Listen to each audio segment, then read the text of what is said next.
राजस्थान के रेगिस्तान में ना एक ऐसी जगह है जो 200 सालों से बिल्कुल वीरान पड़ी है।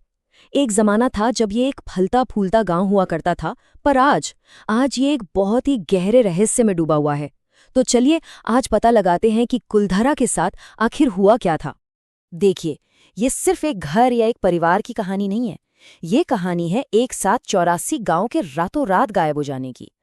मतलब ये कैसे हो सकता है? यही वो सवाल है जो आज भी इतिहासकारों और वहां के लोगों को परेशान करता है। जरा सोचिए, 19वीं सदी की सिर्फ एक रात में करीब 5,000 लोग, उस पूरे इलाके की आबादी, बिना कोई निशान छोड़े गायब हो गए। वो कहाँ गए, क्यों गए, इसका जवाब आज तक किसी के पास नहीं है। तो सवाल ये है कि ये लोग थे कौन? ये थे पालीवाल ब्राह्मण, एक बहुत ही समृद्ध समुदाय जो इस बात के लिए जाने जाते थे कि वो रेगिस्तान की मुश्किल जमीन पर भी सोना उगा सकते थे।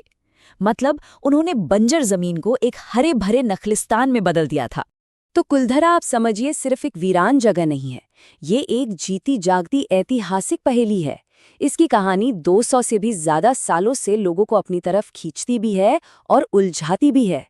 अच्छा, इस रहस्य को अगर समझना है ना, तो सबसे पहले उस कहानी को जानना होगा जो पीढ़ी दर पीढ़ी सुनाई जाती है।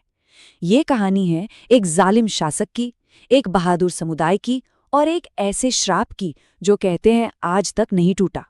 कहानी कुछ यूं है कि जैसलमेर का एक मंत्री था सालिम सिंह, बहुत क्रूर था। उसकी बुरी नजर गांव के मुखिया की बेटी पर पड़ गई। उसने जबरदस्ती शादी करने की धमकी दी, तो पाली वालों ने अपने सम्मान के लिए अपने घर-बार, अपनी जमीन, सब कुछ छोड़ने का फैसला कर लिया। लेकिन जाते जाते वो उस जगह को एक ऐसा श्राप दे गए जो आज भी कायम माना जाता है। और कहते हैं कि उस श्राप का असर आज भी वहां महसूस होता है। जो लोग वहां घूमने जाते हैं वो अजीब अजीब बातें बताते हैं। कभी कोई परछाई दिखती है, तो कभी अननोन चीखें सुनाई देती हैं।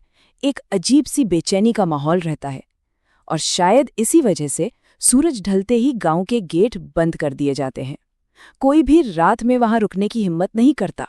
कमाल की बात तो ये है कि खुद राजस्थान की ऑफिशियल टूरिज्म वेबसाइट भी इस श्राप वाली कहानी को बताती है। इससे ये लोक कथा और भी ज्यादा पक्की लगने लगती है। यही वो कहानी है जिसे पूरी दुनिया जानती है। लेकिन क्या हो अगर हम इस कहानी से थोड़ा परे हटकर देखें, सबूतों पर ध्यान दें? क्या पता इन खंडरों के पत्थर कोई बिल्कुल अलग ही सच्चाई बयान कर रहे हों, और यहीं से हमारी असली पड़ताल शुरू होती है। तो चलिए अब जरा कहानियों से निकलकर जांच की दुनिया में चलते हैं। जो पुरातत्वविद है, इतिहासकार है, उन्होंने कुलधरा के खंडरों पर काफी रिसर्च की है, और उनकी जो खोज है ना, वो एक बिल्कुल अलग ही तस्वीर सामने रखती है। देखिए, कुलधरा कोई पिछड़ा हुआ मामूली सा गांव नहीं था। जो सबूत मिले हैं वो बताते हैं कि ये एक अविश्वसनीय रूप से एडवांस्ड समाज था।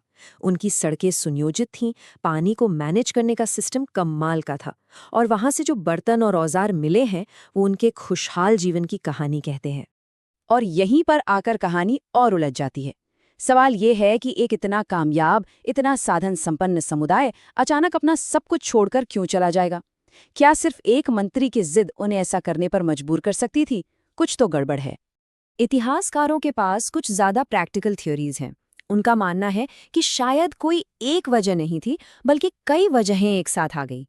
हो सकता है कि मंत्री ने टैक्स इतने बढ़ा दिए हों कि जीना मुश्किल हो गया हो, या फिर कोई भयंकर सूखा पड़ा हो।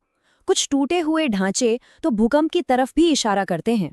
लेकिन इस कहानी का जो सबसे चौंकाने वाला मोड़ है ना, वो उस इंसान के परिवार से आता है जिसे हम अब तक विलेन समझ रहे थे। ये एक ऐसा दावा है जो पूरी कहानी को ही पलट कर रख देता है। तो हुआ ये कि सालिम सिंह के ही एक वंशज ने ये दावा किया कि ऐतिहासिक रिकॉर्ड्स के मुताबिक दीवान सालिम सिंह की मौत 1881 में हो गई थी। लेकिन पालीवाल ब्राह्मणों ने कुलधरा कब छोड़ा? 1887 में, यानी उसकी मौत के पूरे 6 साल बाद। तो सवाल ये है कि अगर वो आदमी मर चुका था, तो वो मुखिया की बेटी से शादी की मांग कैसे कर सकता था? तो अब हमारे सामने दो बातें हैं। एक तरफ है कहानी जो कहती है कि सालिम सिंह नाम के एक क्रूर राजपूत मंत्री ने 1887 में लोगों को भगा दिया, और दूसरी तरफ है रिकॉर्ड्स जो बताते हैं कि उसका असली नाम सालिम सिंह था। वो माहेश्वरी मोहता था, और सबसे बड़ी बात, पलायन के वक्त वो जिंदा ही नहीं था। तो अब हमारे पास दो अलग अलग कहानियां हैं, एक लोकप्रिय लोक कथा और एक ऐतिहासिक रिकॉर्ड। कुलधरा की जो असली कहानी है ना, वो शायद इन दोनों के बीच में कहीं है, तथ्यों और कहानियों से मिलकर बनी एक नई सच्चाई। तो शायद पालीवालों का जाना कोई रहस्यमयी या डरावनी घटना नहीं थी, बल्कि एक बहुत सोचा समझा फैसला था। ये कहानी है उस समुदाय की जिसने मुश्किल हालात का सामना किया, चाहे वो आर्थिक हों या पर्यावरण से जुड़े, और एक बेहतर भविष्य के लिए एक बहुत ही कठिन फैसला लिया। तो फिर ये भूतिया कहानी इतनी पॉपुलर क्यों है? क्योंकि ये एक अच्छी, मज़ेदार कहानी है। ये एक बहुत ही कॉम्प्लेक्स इतिहास को एक सिंपल, ड्रामेटिक कहानी में बदल देती है। और ये भी मानना पड़ेगा कि एक भूतिया कहानी टूरिस्ट्स को खींचती है, जिससे ये रहस्य बिजनेस के लिए भी फायदेमंद हो जाता है। आखिर में कुलधरा हमें एक बहुत बड़े सवाल के साथ छोड़ जाता है। किसी भी जगह की असली ऐतिहासिक सच्चाई ज्यादा मायने रखती है, या फिर वो कहानी जो हम उस जगह को एक पहचान देने के लिए बनाते हैं और सुनाते हैं? शायद असली रहस्य पत्थरों में नहीं, बल्कि उन कहानियों में ही छिपा है जो हम उनके बारे में कहना चुनते हैं। ऐसे ही इतिहास के अनसुने रहस्य जानने के लिए अभी सब्सक्राइब करें।